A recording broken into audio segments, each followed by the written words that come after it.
welcome to Pagan Coffee Talk. Here are your hosts, Lady Alba and Lord Knight. Do you think we attribute too much bad behavior to other things? Yes. Okay. So the question becomes, I guess, why can't somebody just be a bad person? I have no idea. Well, give me examples of what you're running into. Well, when you hear some of this stuff, news reports and stuff like this, it was because of this trauma or because of that trauma or... All right. I see. And I'm sorry, I can't sit there and look at somebody like Jeffrey Dahmer and go, oh, yeah, that's trauma. I can't sit there and look at somebody like, oh God, what's his name? That put the thing on his head. Oh, Charles Manson. Charles Manson. The swastika, yeah. Yeah. Are you going to, I mean, yes, he's nutty as a fruitcake, but couldn't he just be a bad person? So, okay. Well, typically when it comes to serial killers, right, everybody just goes, oh, they're sick. Yeah. They're sick, they're deranged, they're crazy, whatever. But there are people out there. There's businessmen out there who choose to do unethical business practices. There are politicians out there that will take the bribe. Yeah. These people do this stuff. Oh, yeah.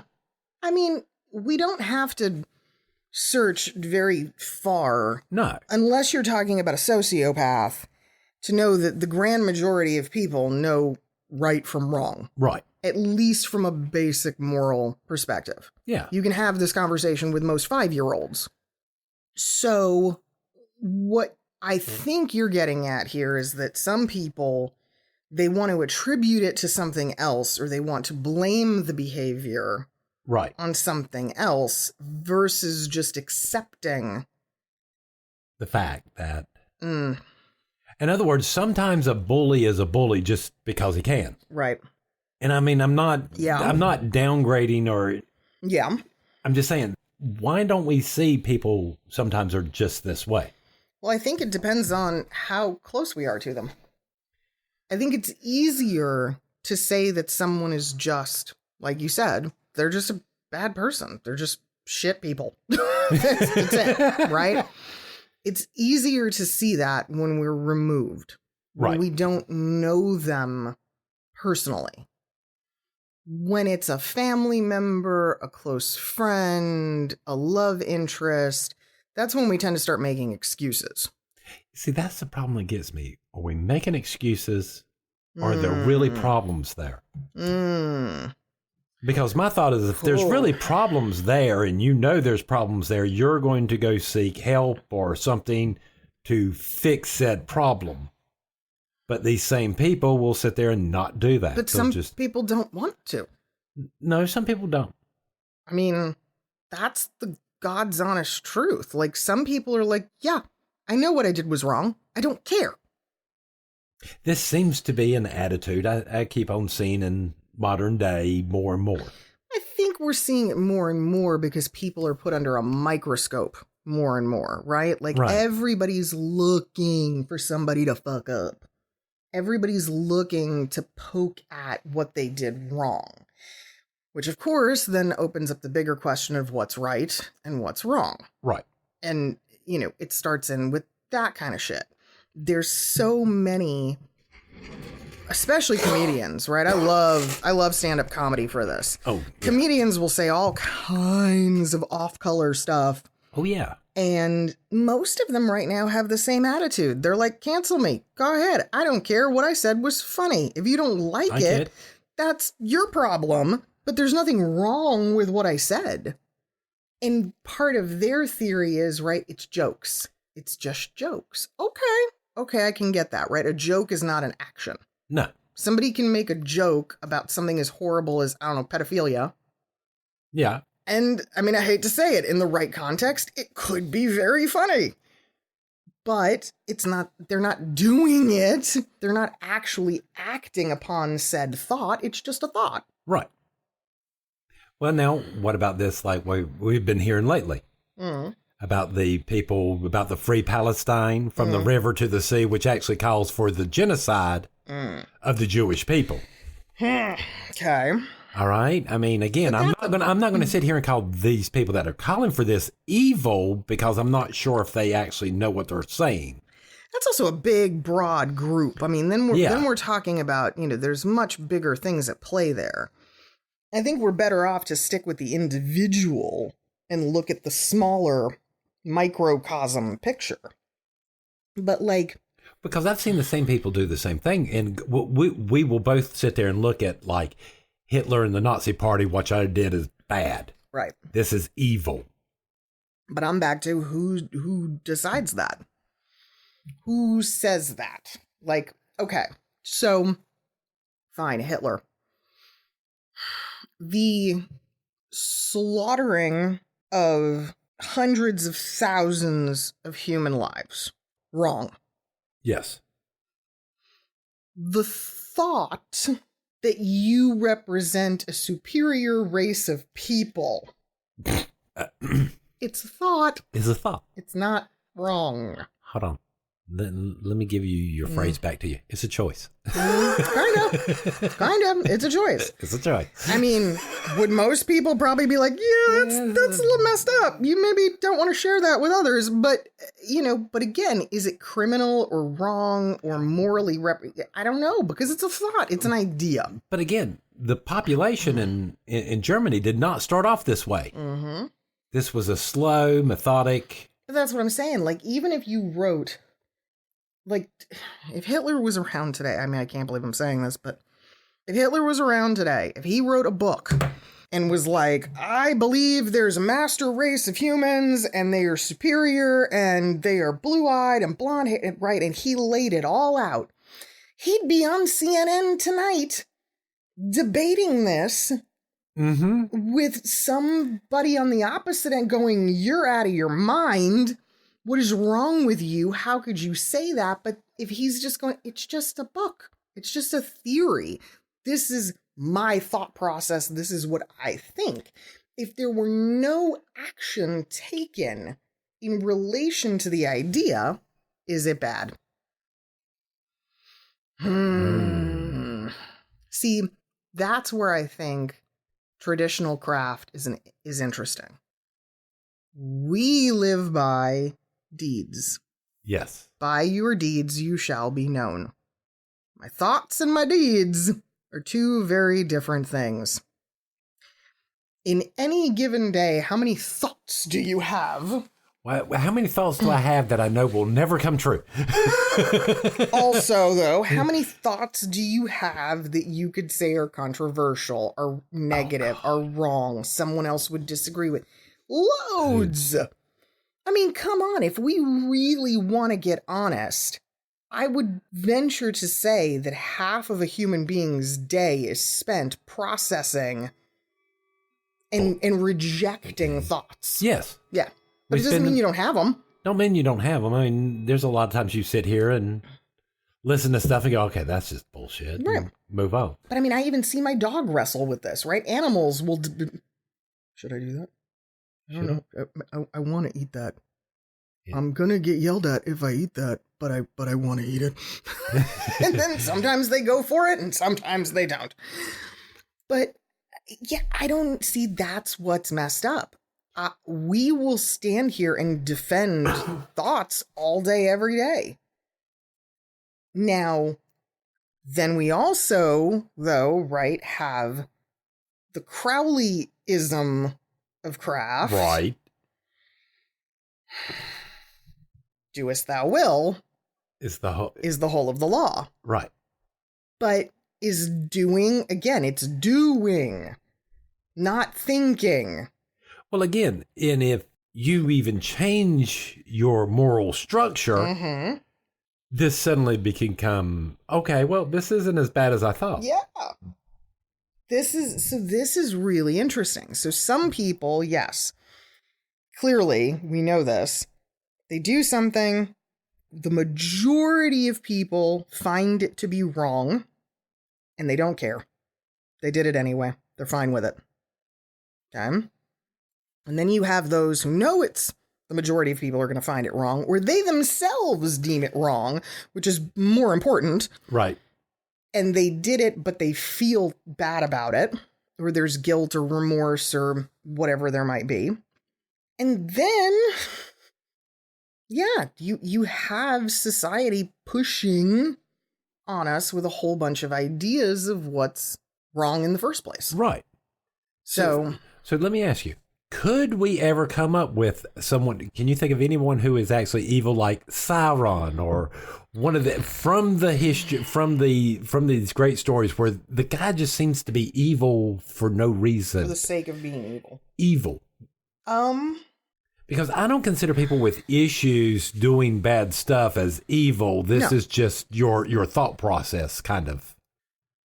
But see, then we also get into my personal views on nature. There are plenty of people that go, the volcano in Pompeii wiped out an entire civilization, right? Killed all of these people. And some people at the time attributed it to what? Gods being angry. Right. Right. The volcano doesn't give a shit. Nope. The volcano did what volcanoes do. It had no agenda. It didn't do it with malicious intent. It just is. But people don't necessarily operate that way. So that's where it's rough. Even in the mental health community, there is a very strong belief that a mental health diagnosis is not an excuse for bad behavior. But I have also challenged that notion because I'm like, yeah, it is.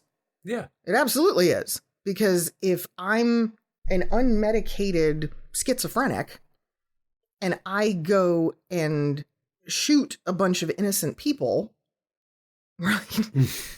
It's an excuse for my behavior. It doesn't make it right. Well, don't you remember when it was going around? Well, I'm on Prozac. Don't piss me off. Mm-hmm. It was an excuse to...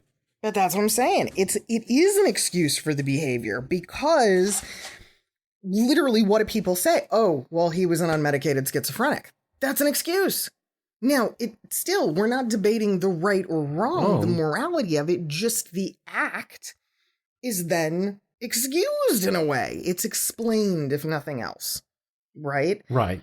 So that's where it gets rough because I have dealt with that firsthand, and I have always kind of stopped and gone, yes, it's one thing to say the mental illness is not an excuse for bad behavior, but at the same time, when you talk to people who are mentally ill, they will tell you all the shitty things that they did when they were unwell. Yes. And just based on the fact that there is nothing they can do to go back in time and fix it, they must accept what has transpired. Because if they don't, it'll eat them alive. Well, see, if I had a friend back in the day and he had serious mental issues, he would have moments where he thought he was God and would go driving and sing Christian music everywhere. Sure.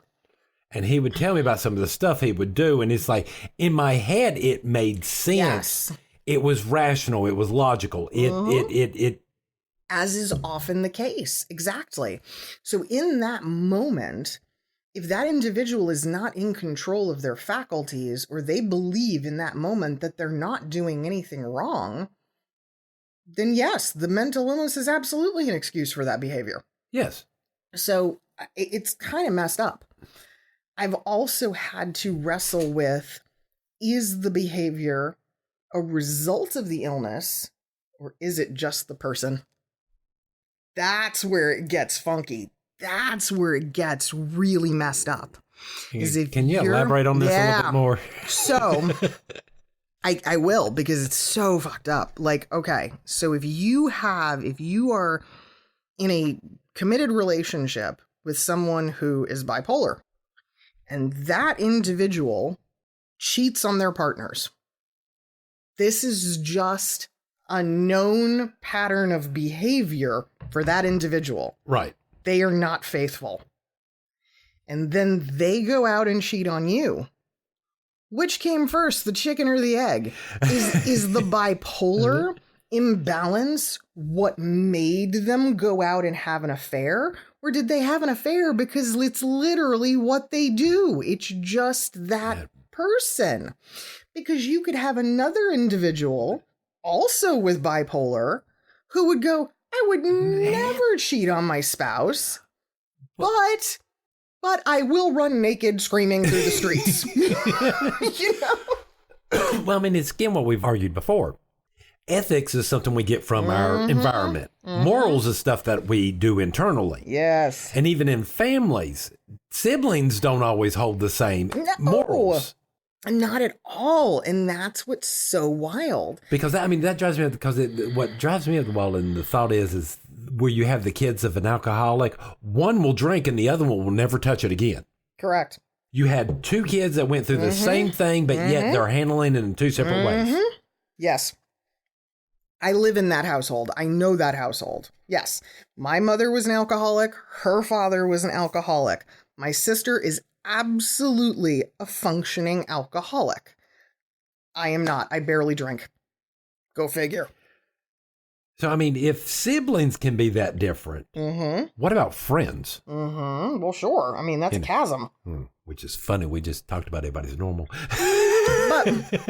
But I think it comes down to, like, so, okay, in a lot of spiritual instances, people will go, it's a spiritual problem. This person needs God. Right? How many times have we heard you need Jesus? Right. I mean, that's a common expression down here. Because what I think they're really saying is you just need this ethical framework. Bingo. You need the teachings of this structure, this morality, right? Ethics, whatever. So you can to guide you. Function in society. Whether it be, right, the 10 Commandments, the Quran, the Old Testament, the Torah, keep on keeping on, right? There's so many of them. Yes, that's exactly what people are saying when they say that. I think the truly devout might be taking it a step further in saying, like, you need Jesus in your heart, right? Like that component. But what do pagans do? We are a little different. A little? We get interesting on this. So the first thing we do, I find, or that I feel like the community does, is we talk about their energy. Yes. They have bad energy. No, they just have energy. They just got energy. Same energy you have, same energy I have. It's their energy. Yes. It's the thing that keeps them alive. So they have it. I'm not disputing that. But it is not warped in some unnatural fashion.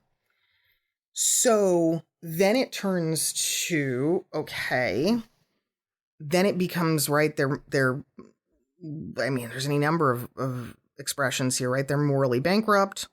Right. Spiritually bankrupt. Yep.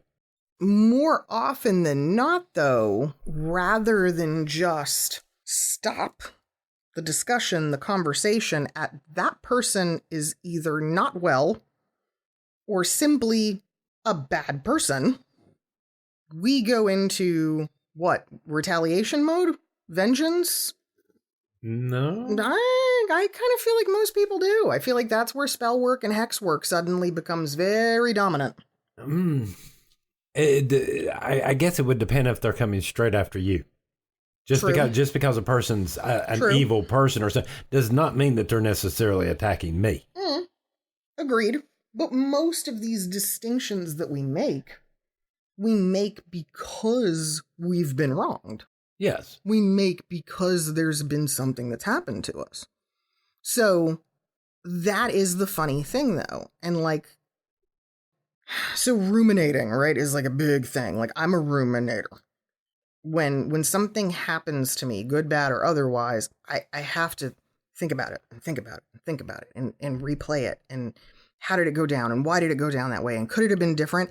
And part of that, ironically, is craft training. Yes. Because I'm always trying to pick up the cube and look at it from every single possible angle and outcome and understanding what the fuck I'm getting involved in.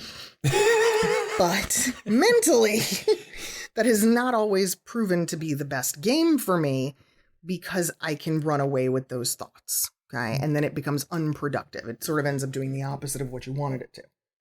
But that's it. People will not just walk away. It's that simple cutoff, right? Of, I don't need that in my life. No, we make excuses. Mm-hmm.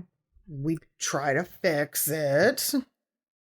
We try to manipulate it. We don't try to fix it. We try to cast a spell on top of it so we can put a Band-Aid on it so we can cast another spell. Correct. But in that person's mind, initially, they think they're fixing. They think they're fixing it. Right. Okay? Because we both know spells do not fix problems. Spells also do not fix personalities. Nope. This is the one that nobody likes to hear. You are not going to bind a pedophile and never have them act on those impulses again. Nope. That is why they need something else, right? Whether it be incarceration, we have, sex offender lists, they need to not be around kids. We can agree on that. Yes. But people think, right, I can bind, twist, bend, do. All right, I'm going to ask a difficult question, which you're going to laugh at me. So what would you call evil? What is this person who is evil just for being evil? What does this look like? What do you think this would look like? I can honestly say I've never encountered it.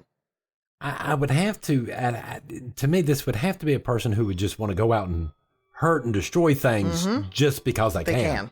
Right. So, and it's fun. The image that I have in my mind, it's Godzilla. Yeah. Right? It's Godzilla on a rampage.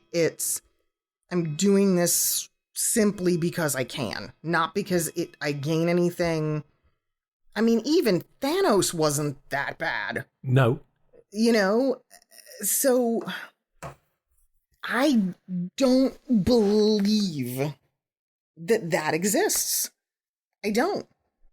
I find it very hard for it to, but even all the stories of all the gods, all the deities, right, who we consider to be dark, yeah. The problematic ones. There's still something there. Look. Best I ever heard. I think it was a stand-up comic. Even a serial killer loves someone. Yes. Right? I mean, for all we know, Jeffrey Dahmer loved his mommy. Yeah. There's no one is just pure, unadulterated awful. I have never seen it. I've not seen it in physical form. I've not seen it on the spiritual plane. I've just never seen it. But yet people seem to go around and call people this other evil that we have never actually seen in the world to begin with. Because the reason that idea even exists is because it's a counterbalance, right? If we can have something so good and so pure and so perfect, virtuous, there has to be its opposite. But that's the point. That doesn't exist either. No. It doesn't. It just doesn't. That's one of the reasons why I have always been a little forgiving towards the Christian God. Okay. Jesus is a separate entity to me, right? We're going to put him aside for a minute. But the Christian God, sometimes he's an asshole. Sometimes he's great. How is that any different from any of ours, right? That's very pagan. Yes. Sometimes God gets mad and does something, or God seeks retribution or vengeance or whatever it might be, and acts, quote unquote, unlovingly. Yes. Right. The counter to that was Christ, who was supposed to be effectively flawless. But yeah, we don't have.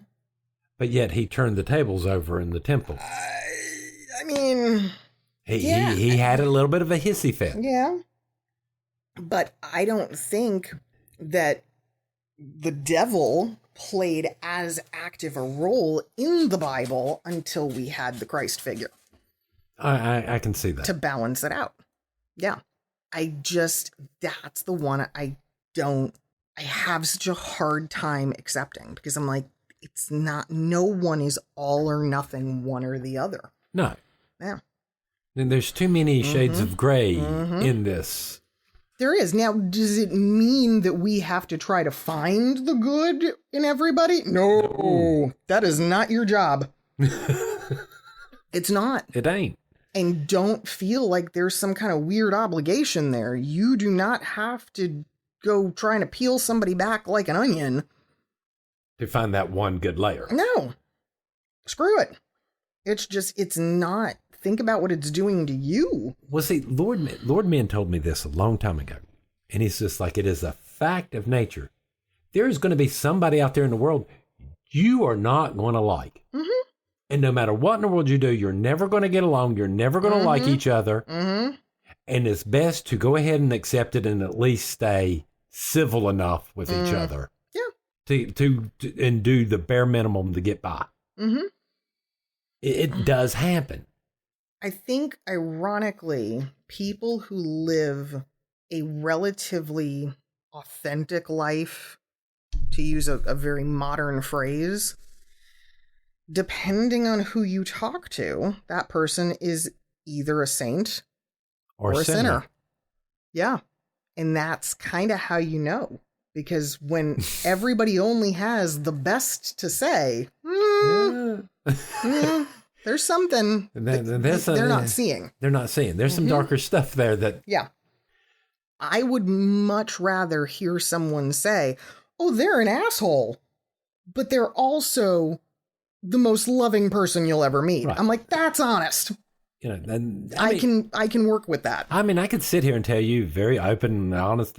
My mother was the most lovingest woman as she could be, but she was the biggest freaking bitch if you pissed her off. There you go. There you go.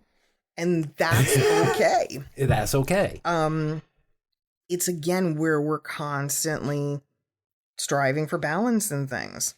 It's okay but it is okay to see that in someone else and make a judgment based on your life and what's important for you, whether to stay away from it or engage it. I think that's about it. Man. Thanks for listening. Join us next week for another episode. Pagan Coffee Talk is brought to you by Life Temple and Seminary. Please visit us at lifetempleseminary.org for more information, as well as links to our social media: Facebook, Discord, Twitter, YouTube, and Reddit. We travel down this trodden path, a maze of stone and mire.